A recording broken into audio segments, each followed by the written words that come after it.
You can't imagine the number of people in Montreal telling us this product is shit. We did so many prototypes. So we spent hours doing prototypes in our kitchen. We had like, you have the pitch in mind. Mark, my co-founder, tried. He looked at me and said, oh, we have a problem. Doesn't work. They tried, doesn't work. So I switched one machine to another one. Mark tried again, and it worked. Night of the show, we sold 15,000, something like that. But the day after, and the day after, and the day after, we sold, I think it was 110, something like that, K. Never in my life, I woke up and said, okay, I want to do business. And slowly, I was interested. I saw that so many employees, so many people to help them to accomplish this goal. I said, okay, maybe I can do the same with my vision, with my product, and reinvent the beverage industry.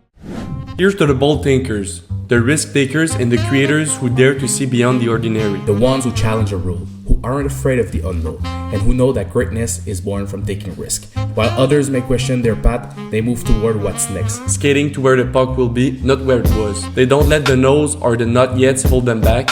Because those who are bold enough to believe they can change the world are the one who do. Welcome to the Purple Cow Podcast, where we celebrate the ones who make their mark on the world. It is rolling. Thank you, Clément, for being here today. We're very excited to have you as our fourth guest. So Yes. Thank you again. Thank you so much. So thank you guys for coming to my office and to discuss. So Yes. It just feels weird because you're our first French-speaking guest. So Yes. we were just talking in French, and now We gotta speak make in the English. switch.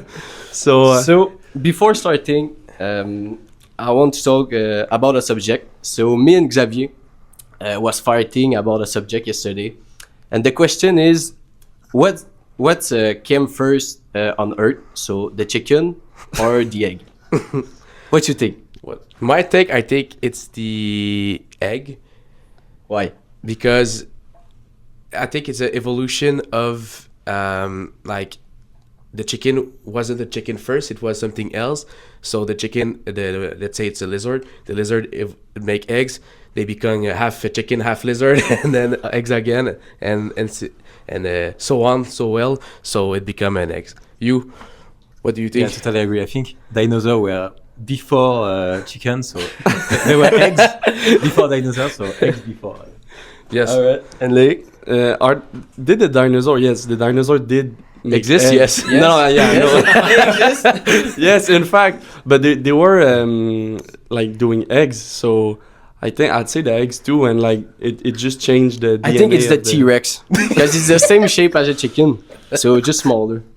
All right, perfect. So now the ice is breaking. So talking about dinosaur, lizards, and stuff like that, you went on our version of Dragon's Den. So could you maybe talk to us, like, how did you pitch that, and like, what is your product? Like, tell us more about for the Okay. people at home. Okay, so what we're doing is like basically the Nespresso of water. It's like a machine, like an espresso for like homes, and you can turn your tap water into like filtered water, but also into your favorite drink. So we have capsule, like, I'm gonna open one. A capsule like that, that you can put on the top of the machine and reproduce any kind of drink. So for the moment, we have a product like a wellness drink, like lemon ginger, mango curcuma, like matcha. We have 0-calorie drinks, like hibiscus cherry, lime cucumber, or peach iced tea, or mint iced tea.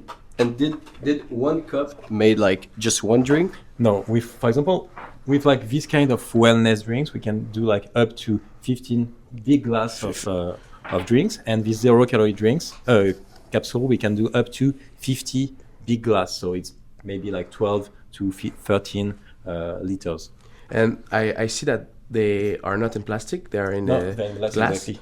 Look, if you want to. It's nice. And are they recycled? Exactly, you can 100% recyclable, and the purpose of that is also in the future, not right now because we are too small, to take it back and to clean it again and to fill it again. So you can do like a full cycle of beverage with one capsule.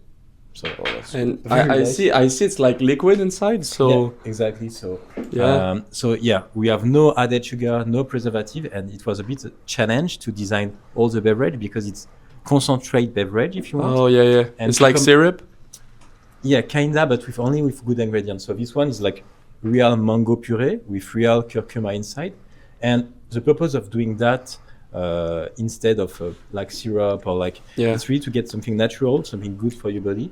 And if you look at the beverage industry and beverage market today, any kind of bottle you can find, like even Starbucks iced tea, vitamin water, it's always like 95-98% of water and 2 to 5% of concentrate like that. So we thought about why we need like to displace this tap water all around the world, from like the factory to the packaging company, etc., etc. And we say, okay, we have tap water, we have access to tap water, especially in Quebec, it's good tap water, etc. Why not empower this tap water and add only all the benefit and all the taste and all this stuff at home? And that's why we created Bello. You did pitch your project on Dragon, and what is like the preparation? Because we all see the beautiful 10-minute pitch, but I know there's a lot of preparation, a lot of months, and I think it's longer than 10 minutes in real life. Like they show us 10 minutes, but tell us like the story and the preparation and everything. Exactly, but it was a bit like a surprise for us also. We at the beginning we're like, okay, we're gonna be 10 minutes on show, we're gonna control that, but instead, you're like maybe 1 hour. I think for us it was 1 hour and 30 minutes, like in front of the dragon. We had issue, but we're gonna come back on that. But to prepare that, first you don't know if you go on TV. So until the last moment, like maybe 10 days before the show, when like the team tell, okay, you're gonna be on TV. I don't know, like I think for us it was like in May. You're gonna be on TV on May. You don't know. So And did you choose like the 10 minutes you're about to? No, not at all. Okay. So you pitch and they decide what's the best. Exactly. So and so you prepare like for months. Us, for example, we were like a even smaller startup than right now. So we only had 2 prototypes at this time, and the prototypes were blocked at the customs of the airport. So we didn't have any machine like 3 days before, because we wanted to do like a nice prototype with like a nice color and stuff like that. But we had nothing. Like I think Saturday before like the show, and the show was on Wednesday. We had nothing. So on Monday I went to the airport. I discussed with like the custom to unlock our package. So we unlocked the package, but our prototype was not assembled, not tested, nothing. So at this moment we assembled everything on the Monday to Tuesday, and the show was on Wednesday. So Mark, my co-founder, was doing all the beverage on his side, so making also the capsule, making all the taste, everything was fine. And on the day, so it was, I remember, you have to go out, for example, at noon. So we arrived at noon, we rent like a U-Haul, it was a bit like a rush. And we arrived, and they told us, okay, you're gonna pass at the end of the day. So we had like maybe 4 hours, 6 hours to do nothing. So we were like trying to play with the team to get the maximum of, I would say, people trying the machine and stuff like that. And then comes the moment to go on the show. So they bring all your stuff to the studio, and they're like, okay, you have to start. So you open the door, like Dragon Den, Shark Tank is always like that also. You open the door and you have to start. So I saw, you have to be ready to start, but we had like, you have the pitch in mind, we had the pitch, we started, but like maybe 1 minute at the beginning of the pitch, like somebody like cough, like a dragon cough or whatever. Everybody laugh. Oh, can you do it again?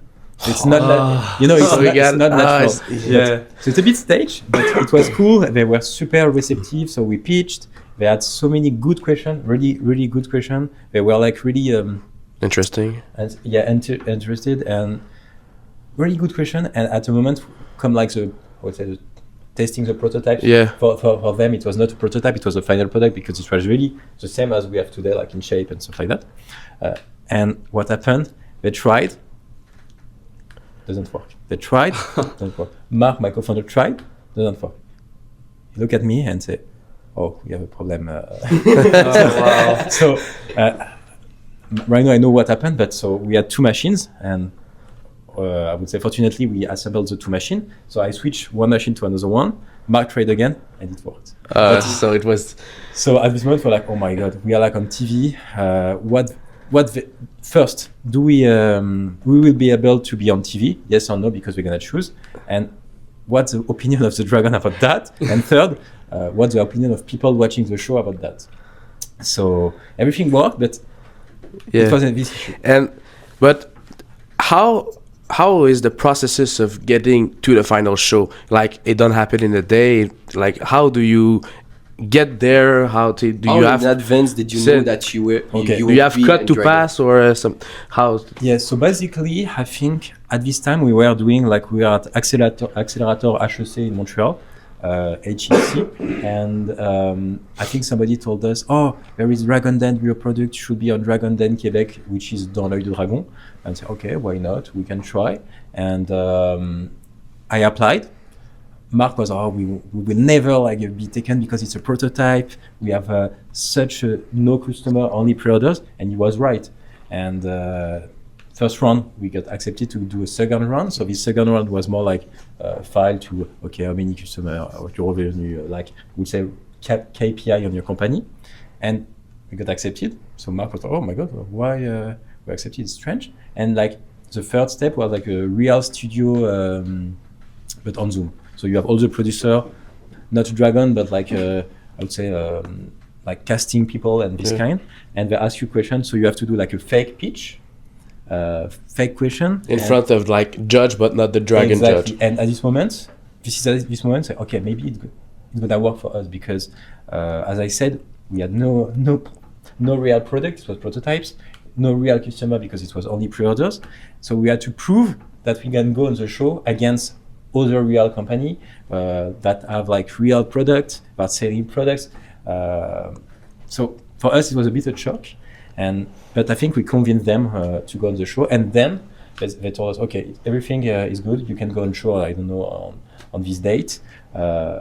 Be ready. You have to pitch like 5 minutes and answer the question. So, Huh. And after the dragon, you sold like 100,000. Is that right? so- Pre-sold or Exactly, you're totally right. So what we did, we opened. You have to be ready, but Yep. we refined our website. We prepared like pre-orders. At this time, we didn't have any product to sell because it was pre-orders again. So we opened the website for 5 days only, 5 to 7 days. We had a small budget in marketing to retarget these people, and so we opened that. And the night I think the night of the show, we sold maybe 15,000, something like that. But the day after, and the day after, and the day after, we sold. I think I don't want to. I think it was 110, something like that. K crazy. of. were you of expecting that or not really or a bit? So everybody's tells you, oh, okay, you're gonna be on the show. You be ready on your website, on this stuff, on the server. But everything was fine. And I think what was important is also to be ready to do like some customer service. So plenty of people, because it's a new product. You know, it's not a new coffee machine. It's a new way to drink, a new way to hydrate yourself. So we had to be ready to answer. Okay, the capsule. The same question you asked me. Is it liquid? Do you need to plug it in the wall? How is the filter? Stuff like that. So we had to be ready. And the first day we had to do like so many Q&A on our website, Facebook, and Instagram. But what was your reaction like when you saw all the pre-orders coming in and you haven't even sold one yet, and now there was like a lot of orders? Like, how was it? It was like, you know, it was a lot of stress until I would say the show and the day on TV. So we're like, oh my God, okay, we're gonna make it, but in the same, I'm gonna come back on the behind the scene of Dragon Den, but we're like, okay, we're gonna make it. We are selling, and we are like, because it's just an idea. We are like proving to people that people want to buy this machine, and our project is not only in our mind; it's in the market, and people want this product. Yeah. And why I was selling behind the Dragon Den. So what happened? We got one investor. With George Karam, the bald guy in Dragon Den. the bald guy with no hair. That's what I said to them, and they were like, "Yeah, good job." Yeah. We were doing the research, and yeah, so it was funny. But so we didn't know him, so we accepted his offer for sure. You know, it's like somebody with experience, but we didn't know him. And the day after, he texted me on WhatsApp. Hey, do you want to come to my home to get dinner with your co-founder? I said, yeah, of course we're gonna go. So we went, and he was super nice with us. He explained, but because all the deals that happened on TV, might happen in real life, but I would say maybe 10% or 20% of the deals happen. But George was super friendly with us. Say, okay, I understand the product. I discussed that with my wife, with my son. Everybody is like, okay, this is a good product. You made a good decision, George, to invest. And so at this time, you still, I would say, discussing with him to know, is he gonna invest or not? And say, yes, okay, guys, I really want to be part of the product. Like 2 days after, so let's discuss, I would say, with the lawyers about all the lawyers things, corporate things, and it's super fast. I think 1 week after we signed, or 2 weeks after we signed everything, we had other investors, maybe at this moment, like we're trying to seduce, I don't know say, and we get everything. Say, okay, George is a guy. He understands the product. He understands the value of the company. He understands our values also, and so it was really I would say like a turn point for us. This moment with George, and to embark him in our like journey with Bello. Yeah, and you. Go for it. All right, thank you. Must have been like almost a relieving moment for you. Like we saw you put more than 4,000 hours of like printing machine and 1,000 prototypes. So how is it like keeping the passion for the project and 5 years of RD? Wanting to keep going after like somewhere you said like you invest 2 million in time in your project. Exactly. But that's why during Dragon Den, if I say, okay, you got a valuation of company, but for startup valuation of company, when you have no customer, no product, only IP, you have to say, okay, we want this valuation. How you can prove this valuation? So that's why we told that. But to answer you both of your question, we started like in 2018, really like the idea with Mark. We were like in the same university. We are doing a lot of sport together, and we are both French people from France, so 2 immigrants. And it was okay. We have a lot of beverage company in France, like Evian and stuff like that. Okay, why there is SK here, but it's not so famous. And we started to think about like beverage industry. And we dig into beverage industry. It's like a huge market. It's like 2 times the cosmetic industry in North America. And say, okay, but it's strange. It never evolved since like Perrier and the bottle. It never evolved. So we were like, how can we change this market? And I'm coming back to what I said in the beginning. 98% of these beverage are like water. So let's focus on empowering tap water.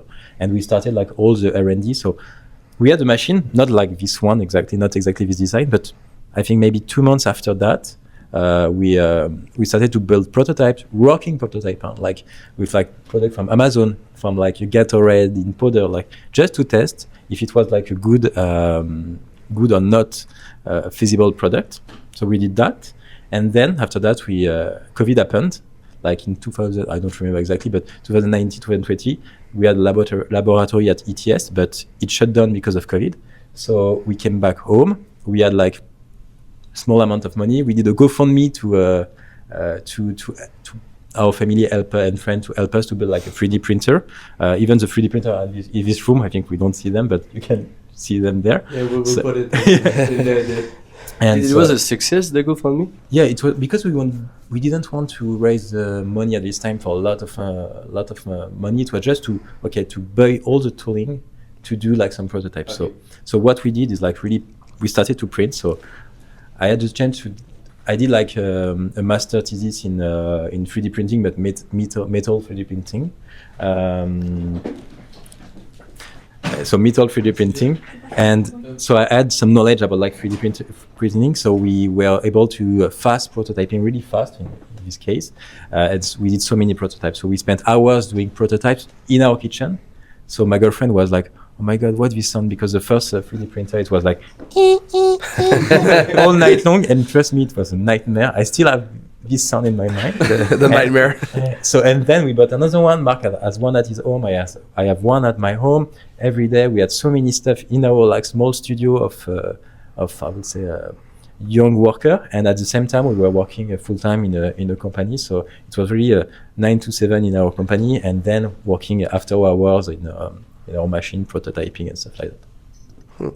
And was it how? No, let's say, was it your first entrepreneurial journey, or when you were in France, or before you have other entrepreneur journey, like another company, or does your parents are entrepreneur, or how did you happen to become one? It's a bit strange. It's a good question. Basically, never in my life, my parents were not entrepreneur. Never in my life I woke up and said, okay, I want to do business. But I will say it slowly. I developed that. So basically, I did a mechanical engineering because everybody told me I didn't know what to do. And somebody said, okay, do mechanical engineering because it's the hardest of engineering. And then if you dislike it, you can do business. But if you do business first, you won't be able to do engineering. I said, okay, fine. So I did that, but it was not my passion, I will say. I love to learn how things are built and stuff like that.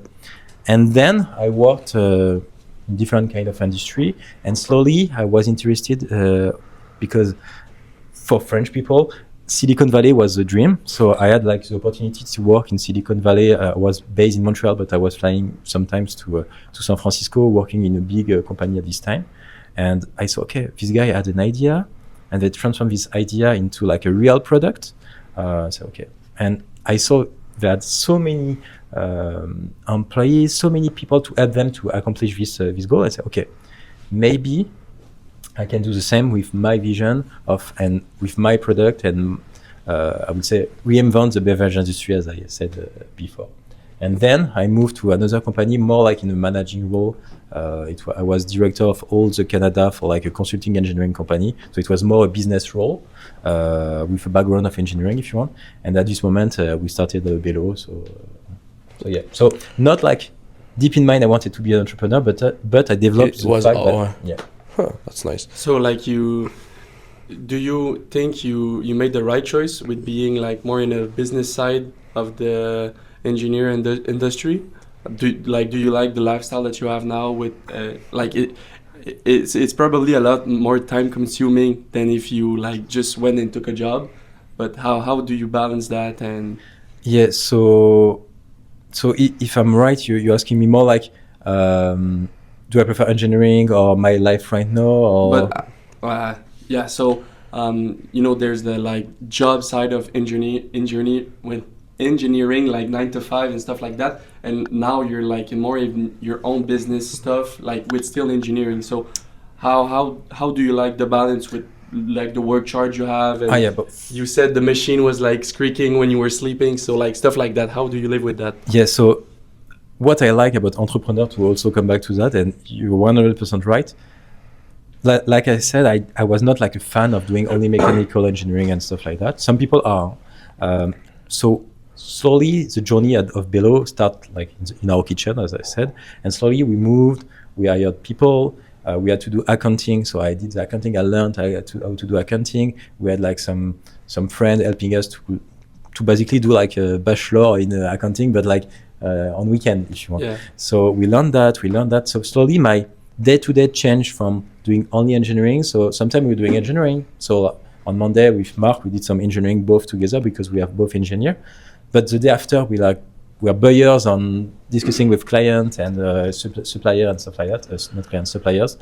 Then the day after, I was doing accounting with a bank. So and marketing Mark is doing marketing right now. So it's always evolve, and I think you need to be sure that you like different days in your day, and you're ready to learn a lot of things. So for example, like I said, learning accounting, it can be boring at the beginning. So do I want to spend time learning new skills? And I think if you want to be an entrepreneur, it's really a key to be able to learn things before telling people do this work, do this work.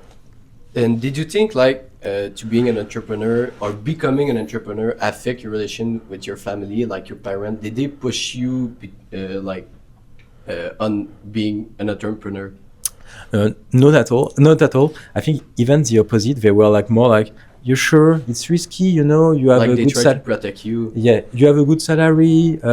We don't know. You have a contract. You can still work there." But when we decided to stop, they were like, "Are you sure?" I said, "Yeah, I put some money on the side." So you have to be ready.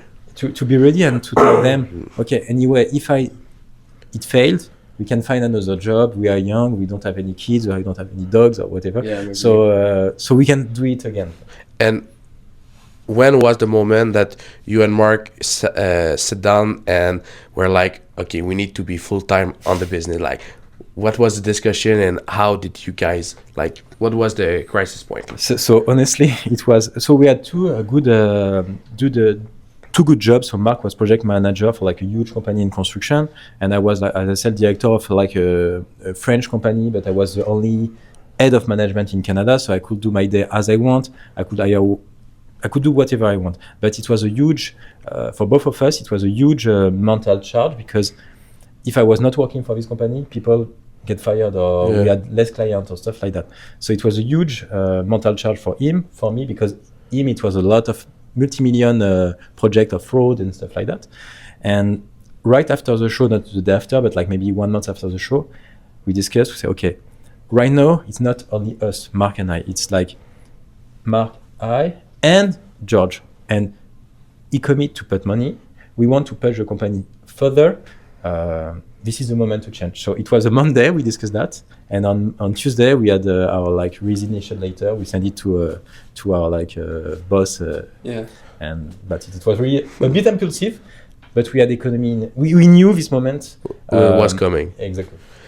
And how much did George invest in your business, and what was the percentage, like the deal? Like, was it 20%, 20%? Like, how does it work? This discussion with him. Exactly, it's interesting. So as I told you, most of like deals doesn't happen, but he did the same deal as on TV. I think even better for us, something like that. So at the beginning, it was 200K for like 10%, and then maybe he tested us. I don't know. I have to discuss with him about that. Later on, we say, okay, George, we accomplished that. But as we discussed, because we knew at this moment 200K for doing a like hardware product like that, it's impossible. It's honestly the same company in Silicon Valley gonna raise like 40 million, 10 million. Oh wow, so, okay. Yeah. So hardware product is really hard, because I'm gonna come back later if you want, but it's really hard to do an hardware product, especially B2C hardware product. So he was aware of that. We discussed that with him. So when we came back to him and said, okay, we need more money, say, okay, guys, you accomplished what you told me. Let's go again. But because I'm taking a risk, and he was the only one at this moment, not the only one, but one of the only one to take risk with us. We say, okay, George, we're gonna give you 10% again. I think it was I don't remember exactly the amount, but I think it was 400K again, and we accomplished again. This time we did like an Excel with, okay, for the next round I want that accomplished. If it's done, maybe we're gonna rediscuss. So we did that, and we did a third. It was one raise with him, but in three times, sorry. And at the end, he got 30% of the company today. But I'm proud to share this company with him, because without him, we were still baby. And today also, you saw Joseph before. So this is Joseph, his son, and his son is 100% involved for more than 1 year with us. Right now, he got the title of co-founder, because he's really working day to day with us. So more than the money, he helped us to grow the company, and to bring also his family around the project, because I think he cares about the project, and not I think, I know he cares about the project, and he's trying to drive us toward like Did each time he inject some money, he take some part too? Yeah, exactly. So each time it was 10%. Okay.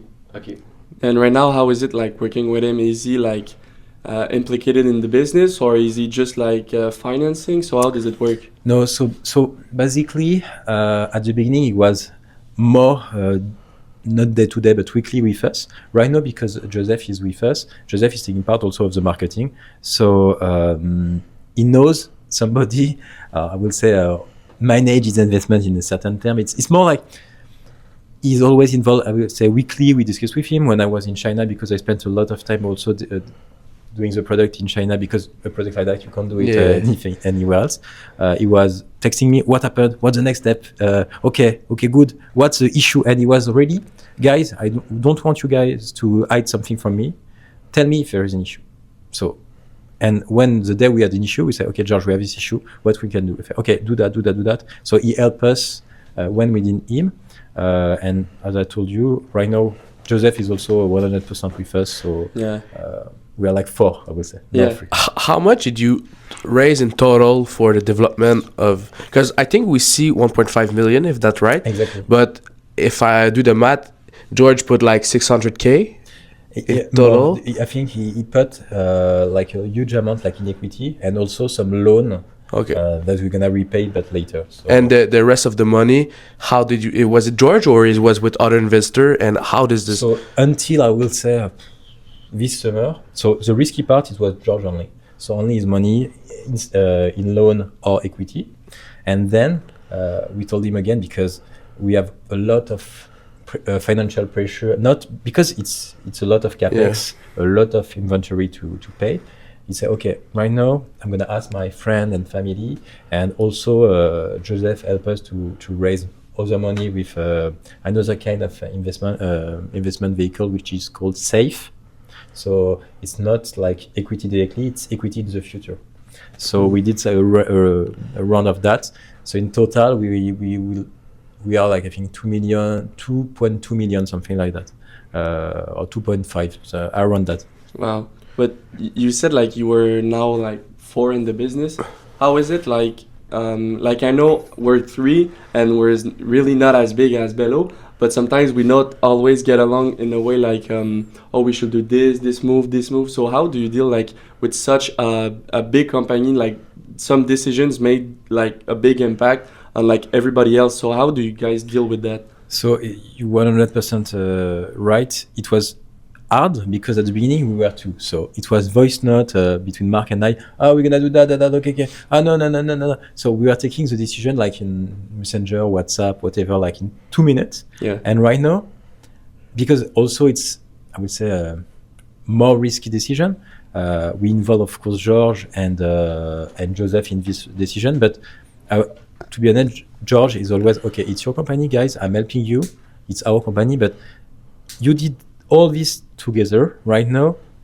I know you can take the decision, so I'm trusting you if for the decision. But please come to me and say me what's the decision, and we're gonna discuss together. For example, he pushed an accessory, a stupid example. Huh? He pushed an accessory of Bello. We didn't develop it because we have no money, no time to do it. He pushed, and we said, okay, we won't do it later. But he was right to push for this accessory. So right now we develop this accessory. We're gonna commercialize it soon. But he was right, and so right now also for us, we're learning to small details. He's saying is really important also. Yeah, I understand. But talking about the product, like, is it still making? Do you still make it with a 3D printer? No. Right now, so it's a good question. So I would say 3-4 years of R&D because we developed the full technology inside. So the machine is capable to identify which capsule is on the top, and then say, okay, this one is a 0-calorie drink, this one is a wellness drink, and everything inside adapt itself to be sure everything gonna work, like the cleaning system, the feeding system, etc. And also the machine is connected to Wi-Fi if you want, so you can follow your daily hydration on your application. Oh, wow. All this stuff. So all this R&D stage, it was hard because again, it's not a coffee machine, a new coffee machine. It's a product that never existed. It's a separate product, like from others. Yes, you start from scratch, so you have to think. We have like automotive part inside. Because this kind of automotive are cheap and reliable, and this was the only component that can accomplish what we wanted. But to come back to what you're saying, when we do like a B2C product, you have like some standards, you have some regulation, you have to make it affordable for people, you have to make it reliable for people, easy to use. So we think about all of this between the 3-4 years, and the year we got the money with George and this investment. We really deep into industrialization, which is another step of doing a hardware product, is really to make. So 0 to 1 is make from the idea to the prototype, and now it was the 1 to 3,000 exactly. Yeah. So how to do like 3,000 product and all the same product working all the same well at a low cost for consumer, because again, doing prototyping a machine like that, it won't be. It would be against regulation. It will be super expensive. It won't be very reliable. So all these parameters you need to switch to injection molding. Injection molding is more like a big part of metal that doing one plastic part at the end, and they're all the same. And then you have to build like a production line. So that's my purpose of all my trip to China. It was to build this production line with these Chinese people, because they have the knowledge, They have like the workforce, and they did like 3,000 machines like in 15 days. So Oh yeah, it's okay. crazy. Wow. It's a long time for 15 days. but- Speaking of a product line, we've seen that you have 3 product line across different area. All they are in China or No. in So yeah, sorry, but one is two is in China basically. The first one is the machine, because for consumer electronics like that, we tried for like 6 months, 1 year to do it in Canada. It was either too expensive, not in our timing. It was really hard, honestly, for this kind of product. And basically all the components we were buying were coming from China. So so- we were more like a logistic company making it in Canada than anything else. So we choose China at this moment. And we also have this glass capsule. This glass capsule, it was also like super hard because it's a custom container, a custom glass container. So you have to get another production line for this glass container. And then we have another production line, which is more like in Ontario, for filling this, filling this capsule and putting the cap on it. So, And how is it doing business with China and in the different country? Like the culture is different. I think the business side is different. Like how it happened and how do you make business? Because there's like 13 hours difference. So when you go to bed, they wake up, and when Exactly. they go to bed, we wake up. So you highlighted two key things, like I would say the time difference. So you have to manage how you work with them, and the culture. So it's two different things. And I'm gonna come back just for on seconds on, I would say, managing time difference. So that's why I was a lot of time in China, because being with them, they change it like 2 hours ago after they got the result or something like that. When I'm in Canada, for example, I'm saying, okay, we're gonna change it. The day after you have the answer. Oh no, it was not like that. I wanted like that. Okay, so you waste a lot of time. So if you don't need a product really fast, it's okay, you can do that. But if you need to deliver, and because of Dragon Den, we have so many people who pre-order the machine, and they were like, where is my machine? Where is my machine? So we were, okay, we have to deliver. That's why we decided to increase this time in China, to be sure to produce this in time. And the second thing is culture. Culture and communication for them is you have to learn to deal with them. For example, sometimes they're telling me so much information on the details that we don't care. Honestly, we don't care. And something we care, they did all on their side. No discussion, no communication. I thought, yeah, but it's important for us. You just change something important about the project. And yeah, but it's better. Say, okay, so on this small detail, I don't care. This one is important. Oh, okay, we didn't know. Yeah. And then you have a lot of tea times. The funny part is you're doing a lot of negotiation around tea. So it's funny at the beginning, because you have like with the Laoban, they call it. So it's a boss in Chinese, and he's in front of you. You don't speak this. You don't speak. He doesn't speak English. You don't speak Chinese. Not yet, I will say. And he's speaking about you, about stuff, with somebody doing like the translation. And it's really funny because you're drinking tea. You want to learn also how to drink tea, to be respectful in this way. You have to tap when he, for example, when he pour drink, you have to tap on the table to say thank you. And when you do that, they look at you. Oh, he knows. Yeah. So Did you need to travel in China to like explain the project, or like a change you want to do under your project? So in general, it's not 100% you need to be there, but when you're there, it's really fast. They understand better. For example, they had an issue to understand because they never sold product like us. So at the beginning, they didn't understand why you can put the capsule on the top, remove it, put it again, say, no, we have to lock it. No, we don't want to lock it. We want like a family to take this drink, to take another drink, to switch. so they can switch. And Exactly. And they were like, why? because it's a product. So you have to really have to discuss with them to make them understand the product. But right now, because we spend time to understand, Mark and I and Joseph, we spend time in China.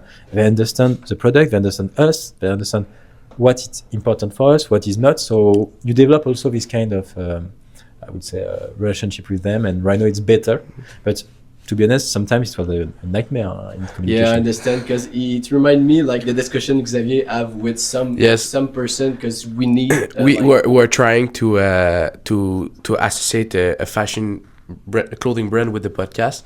So we're just want to take some sample, and I'm talking with them, and she was asking me the logo and I was like, we don't have it yet. We just want to get the sample right before, and it's been like a week, and every day she texts me, do you have your logo yet? I'm like, no, not yet, but can I have a sample? And she's like, okay, I'm waiting. And I'm like, She fight to put the logo on, but we don't want to. You don't want to, just want the sample first. But they're super fun, like that. Yeah, but I got it. I got you because every day again we need new prototype or something else.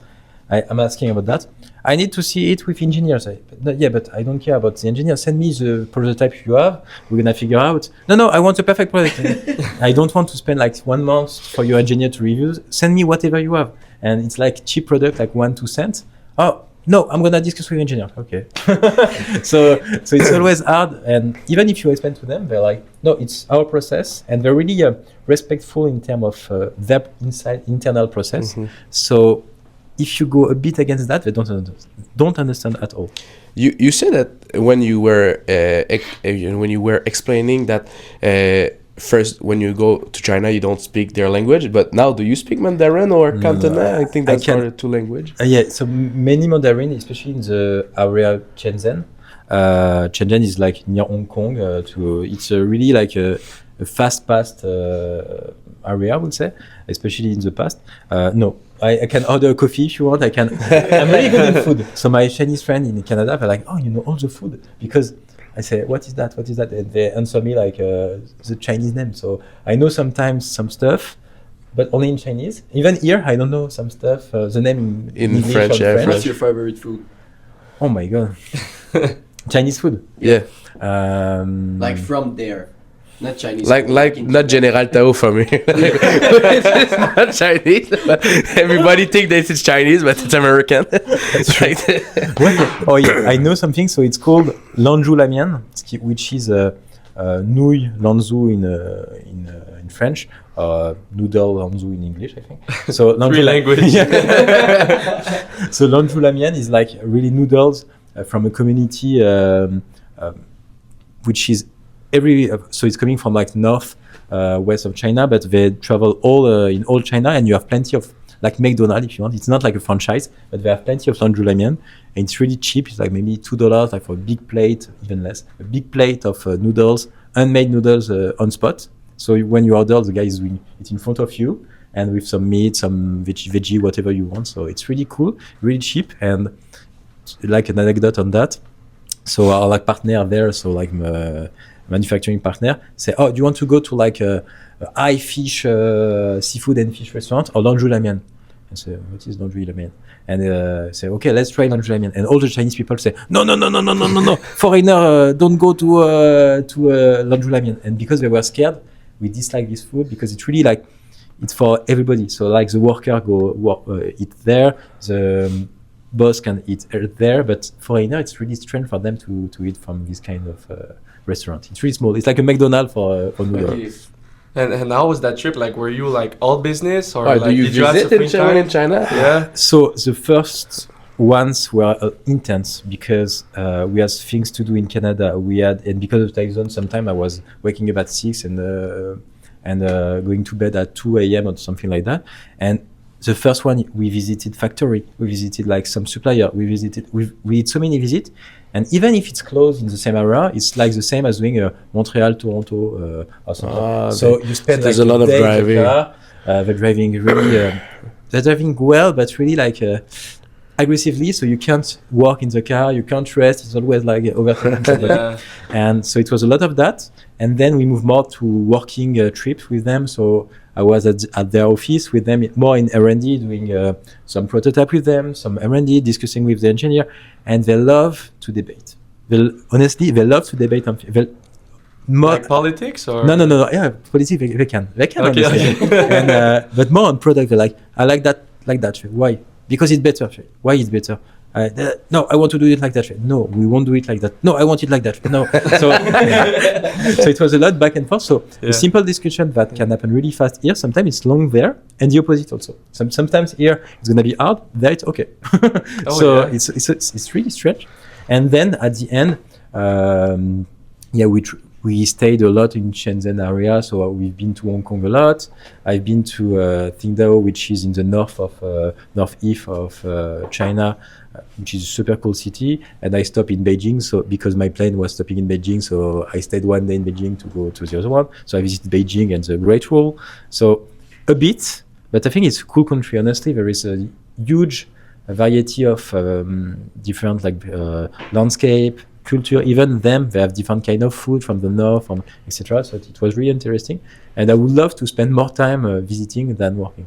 Yeah, and learning the Exactly. language. It's a place that seemed nice to visit and be there for some time. But as you say, you immigrated from France to here. Yeah.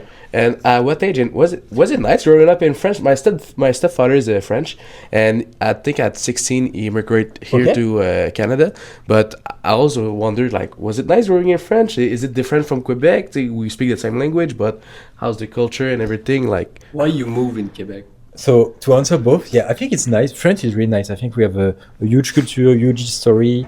Also, like China, it's funny, but we have different kind of area with different kind of food, different kind of people. croissant. Et croissant. Pain au chocolat. Pain au chocolat. You know, this kind of funny things between people saying pain au chocolat and chocolatine. It's funny, but there is plenty of things like that in France. And why I decided to move here? Two things. From French people, Canada and Quebec especially is like the El Dorado. Everybody is nice. Everybody is working. There is a nice way of life. There is all this stuff. And another thing is, so I was doing my master degree in France, and I had to spend 6 months away. So, and in Canada, I could do a double degree. So I chose Canada for this reason. And I would say third reason, because I was, oh my God, in America, because it's maybe my French mind telling that, in America, everything happened in America. So, and I was, okay, it's cool because we are not in United States.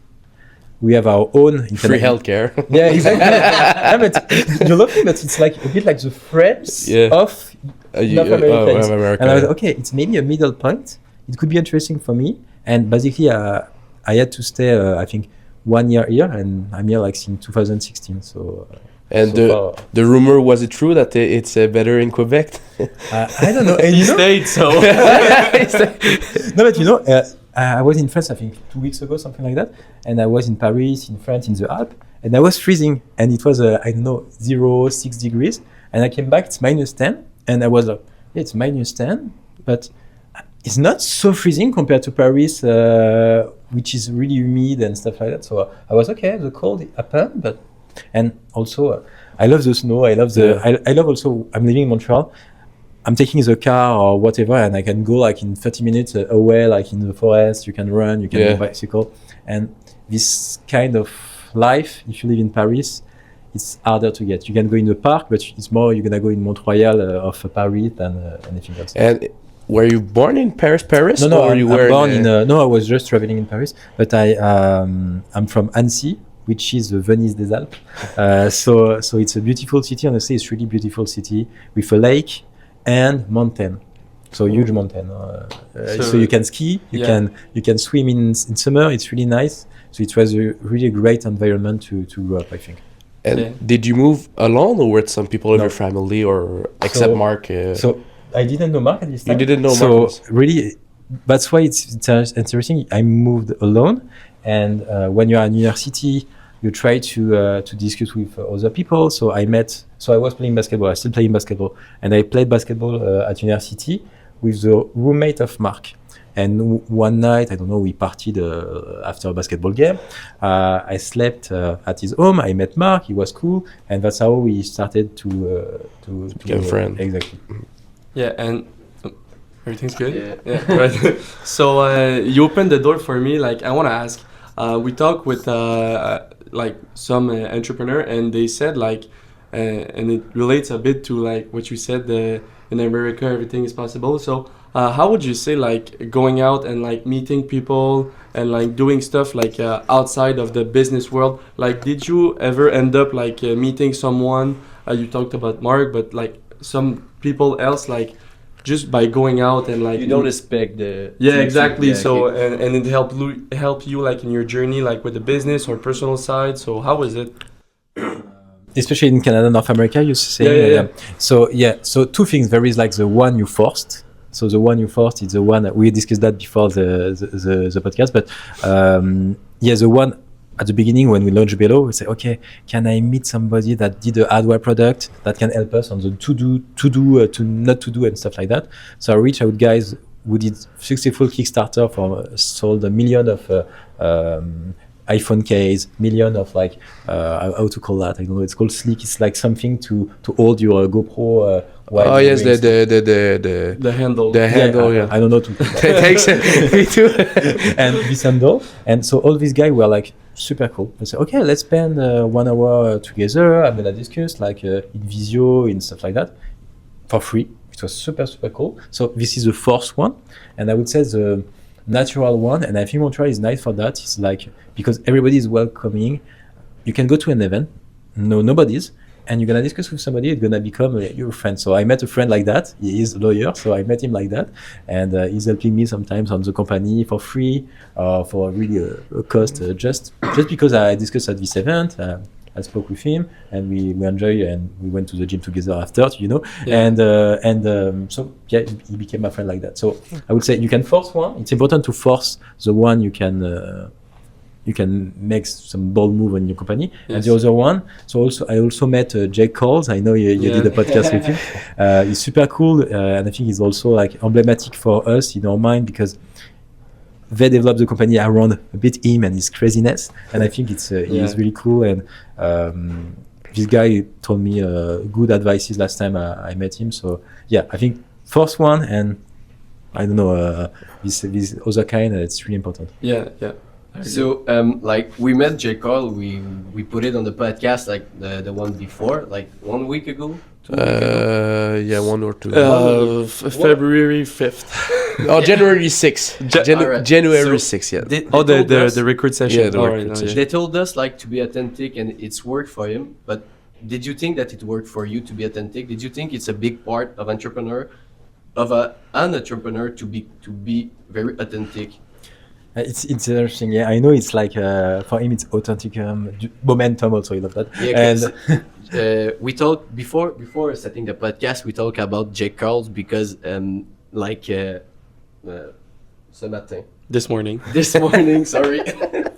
So this morning, I opened my cell phone and he's made like every day he made a dance in front of his in the parking. In the snow and So- shorts. And So I decided to make one like this morning. no way. So before we came here. Yeah, so just before we left. I just made a dance and I posted it on my. And he social media. reposted on his stories. No he way. reposted. Like, Yeah. No, way. but he's really Yeah. nice. And no, I think you're 100%. You need to be authentic and To be you. to be you because for for a different reason. The first one is like because it's gonna be your day-to-day to be in your company. Yeah. So if you're like playing a character or it's not you, one day it's gonna be strange. If you speak away and what happened to the girl from Terranos. I don't know why I think about her. So this girl was the girl who invented like something with her blood to know all the disease. She was playing the Steve Jobs character. So My idol. no, but so she played this character, but today this is not her anymore. There is plenty of people playing character, like even in Iceland. But I think you need to be authentic. Why? Because of you. Because it's gonna drive you crazy if you're playing a character again.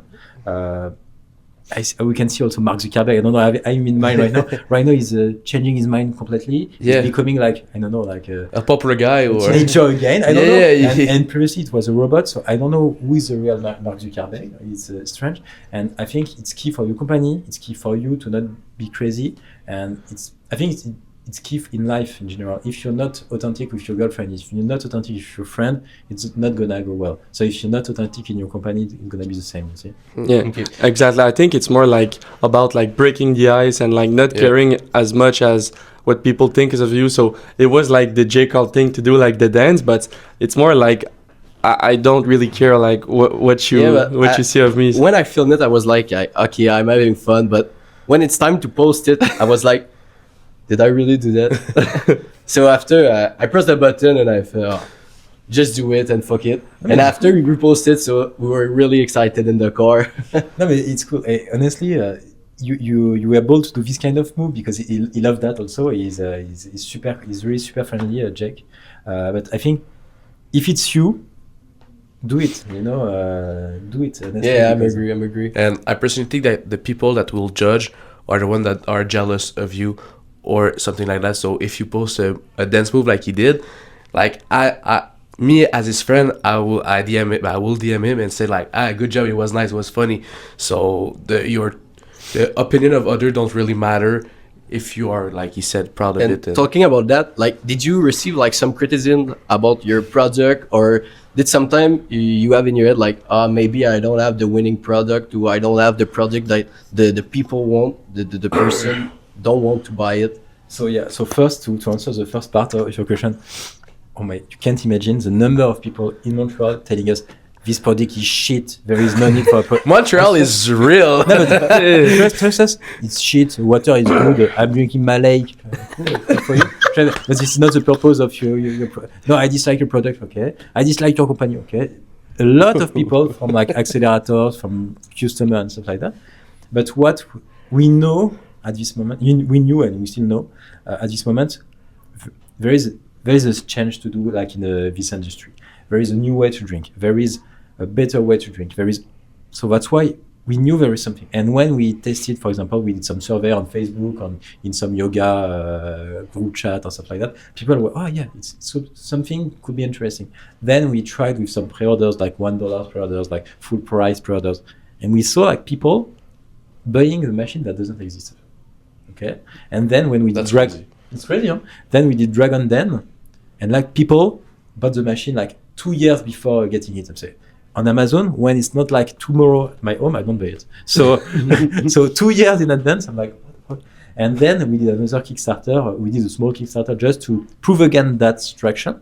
And okay, we saw the traction in 30 minutes. We did 30K. We're like, oh my god, it's a good hourly rate. Yeah. And 1K a minute. We won't say no.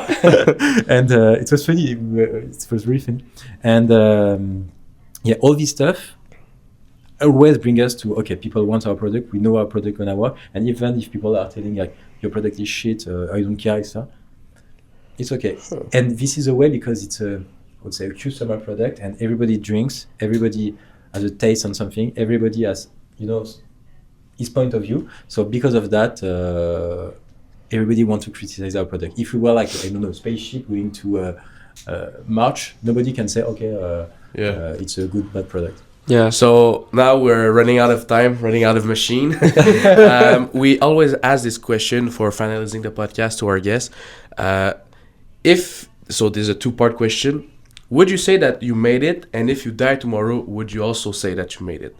So like the long term, and if you die tomorrow, or your answer the same? Sorry, can you answer? Yeah, so the question is, if you die tomorrow, do you think that you made it?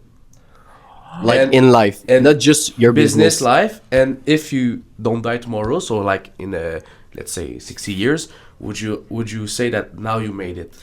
Honestly, I was thinking about not that. I was thinking about more the opposite. Sorry. Okay. I was thinking about like, for me, what is really matter is the path. So how you go from A to B or Z. And I was okay. Even if we don't sell 1 million of machine or whatever, I say, wait, we did a product from zero, from idea, really a sketch to real hands of customer, and for thousands of customer. And we're like, okay, we did something and it was hard. And because it was hard, maybe I'm like, okay, I'm proud of myself. If it was easy, we had like 50 million, I was saying in Serie A at the beginning without any product. I'm sure I won't be proud as I'm proud today. I'm proud of doing it with Mark. I'm proud to getting George involved. I'm proud to getting Joe involved right now. So, and I'm proud of all the team we are growing and what we can do. So it's more like for me, the path than, okay, I made it or not. But you're happy with your path right now? Yes, yeah, exactly. And did you have like an advice to conclude to give to young entrepreneur? And your younger self? Yeah, as I told you just at the beginning, before like doing the podcast, I think you need to start. You need to because you guys, what you did like in couple of months, weeks. Yeah. Yeah, weeks. It was just an idea. You had an idea, you say, okay, rather than think about like 1 year, who can invite? Okay, we're gonna invite this guy. Okay, maybe we need this kind of camera. Etc. You did everything in two weeks. You launch yourself, and I think it's the best way to say, okay, this idea is good, this idea is not good for me. And because, so launch yourself, be ready to launch, because of course you analyze the risk, but be ready to launch and to finish with Jake Carls also, be authentic, because it will be your life. So if you're not authentic, so your company neither. So launch yourself and be authentic. Yes. Perfect. Awesome Ben. advice. Thank you for being on the Purple Cow podcast. Thank you. It was an awesome conversation for real. We really like it. So thanks again, Clément. So thank you guys.